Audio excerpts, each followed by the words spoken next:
Welcome to This Explainer. Today, we are diving into an extensive, deep dive guide on understanding plot and the hidden mechanics of narrative. You know, when most of us think of a story's plot, we kind of just picture a basic timeline. First this happens, then that happens, and eventually the whole thing ends. But today, we're completely flipping that paradigm on its head. We're going to look at plot not just as a dry sequence of events, but as a dynamic, living engine of meaning. Take a look at this idea. Plot is not just what happens. Plot is how and why events matter. So the absolutely crucial point here is that truly understanding a story requires us to look right past that surface level action.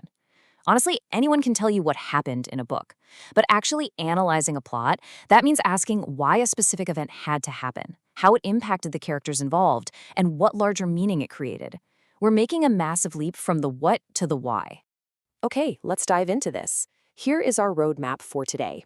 First, we'll untangle plot versus summary. Then we'll look at the architecture of a story, followed by how conflict drives character change. After that, we'll explore time, pacing, and nonlinearity, and we'll wrap the whole shebang up by analyzing open endings. Let's kick things off with Section 1, Plot versus Simple Summary. This right here represents a massive paradigm shift for a lot of readers. The absolute most common mistake people make when they try to analyze a story is, well, just summarizing it. A summary just gives you the facts. It answers what happened. Like, a young woman returns to her hometown, argues with her family, and then leaves. Simple enough, right? But a true plot analysis explains how those events actually build conflict and meaning. It reveals that her return home is just the framework. The real plot is how her memories, and those family arguments, reveals she feels completely trapped. She's stuck between who she was expected to become and who she actually wants to be. So her leaving again isn't just an action. It proves she's still desperately searching for a sense of belonging. Do you see the difference there? We aren't just reciting a list of facts. We're actively decoding the human experience. Moving on to part 2, the architecture of a story. To really grasp how events create meaning, we have to look at the structural foundation that holds them all together. Let's move through this and see how it builds across a traditional plot arc.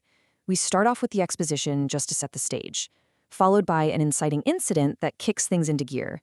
Then tension builds through the rising action, peaks right at the climax, cools down in the falling action, and finally lands at the resolution. Let's zoom in on a couple of these crucial turning points. First up is the inciting incident. This is the event that jump-starts the central conflict, or totally upends the character's normal everyday situation.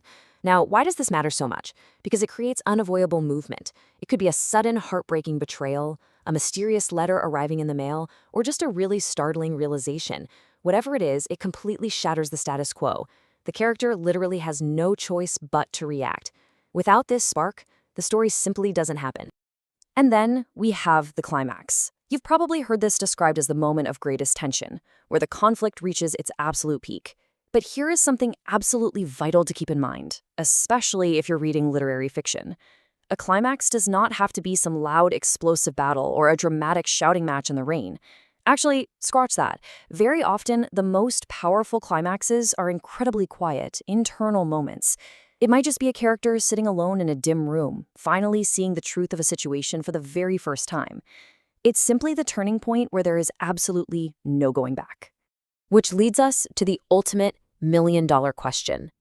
Are they different by the end of the story? The nuts and bolts of the plot, those inciting incidents and climaxes, they aren't just there to move the clock forward. They are there to test the human element. This architecture is exactly what forces a character to evolve. Which brings us right into Section 3, Conflict and Character Change.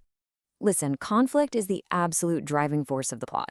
If there is no conflict, a story isn't really a story. It's just a random, wandering series of unrelated things happening. And conflict generally falls into 2 buckets.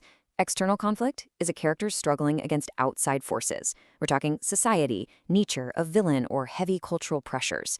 Internal conflict, on the other hand, is the battle happening inside the mind. Things like fear, desire, crushing guilt, or shame. And the strongest, most unforgettable stories, they almost always use both. Think about it. A character might be having a massive, screaming external fight with a parent, but the deeper, internal conflict driving that whole scene is their secret, agonizing fear of being a disappointment. Ultimately, plot places characters under pressure to reveal who they truly are and what they fear. That is the fundamental function of the events in a narrative. The plot acts like a giant pressure cooker. It throws obstacles at the characters specifically to test them. Are they capable of learning? Will they accept hard truths?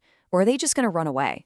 The plot squeezes the character so we, the readers, can see what they're actually made of.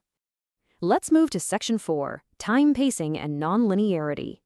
This is where we get to look at how authors act almost like movie directors. They manipulate time and delivery to completely alter how we experience the narrative. Now, what's really interesting about this concept is the contrast between how we expect time to work and how writers actually deploy it. A linear plot moves in a simple, straightforward chronological order, A to B to C. Easy. But a nonlinear plot, it uses time jumps, hazy memories, and flashbacks. Now, why scramble the timeline like that? Because human memory, grief, and trauma do not move in a straight line. By jumping back and forth in time, a writer can perfectly mirror a character's chaotic internal state of mind. And this manipulation of time brings us to a really great rhetorical question you should always ask yourself while reading. Where does the story slow down? Pacing is the secret weapon of plot analysis. A writer uses pacing to direct your attention, kind of like shining a bright spotlight onto a dark stage. The general rule of thumb here is that writers slow down for emotional weight, and they speed right through background information. If an author suddenly spends, say, 3 whole pages describing what seems like a completely ordinary conversation at a dinner table, detailing every little twitch, every heavy sigh, and precisely how a character is folding their napkin, they are screaming at you that this moment carries massive narrative importance. Conversely, they might cover a brutal 10-year war or 3 years of complex backstory in a single passing sentence just to keep things moving. The pace tells you exactly where the core meaning is hiding. And finally, Section 5, Analyzing Open Endings for Meaning. I know, this is often the most frustrating part of a story for a lot of readers. Why do so many incredibly written stories avoid those neat, tied-up-with-a-bow solutions and instead just end with total ambiguity? Well, because an unresolved plot is not an incomplete story. When a narrative leaves us hanging with discomfort or unanswered questions, it's usually suggesting that the central conflict is just way larger than one person could ever solve. It shows us that the messy emotional struggle matters far more than a tidy conclusion. Most importantly, it mirrors the uncertainty of real life. Not every problem gets fixed in the real world, and not every question gets an answer. Writers often want you to just sit with that discomfort because, honestly, that's where the deepest reflection happens. So, to bring this all together, a strong plot analysis explains how a story's events work together to create meaning. This is the core thesis of everything we've been talking about today. Studying plot is literally never just about listing facts or summarizing a timeline. It's an extensive, thrilling investigation into how an author orchestrates events, conflict, and time to reveal the incredible complexities of human relationships, society, and our very own experiences. Before we wrap up, I want to leave you with this final provocative thought to take into the very next story you read. How does the ending reshape your understanding of the beginning? Think about it. A truly masterful plot changes everything you thought you knew by the time you reach that final page. Thank you so much for joining me on this explainer. Keep analyzing, keep asking why, and I will see you next time.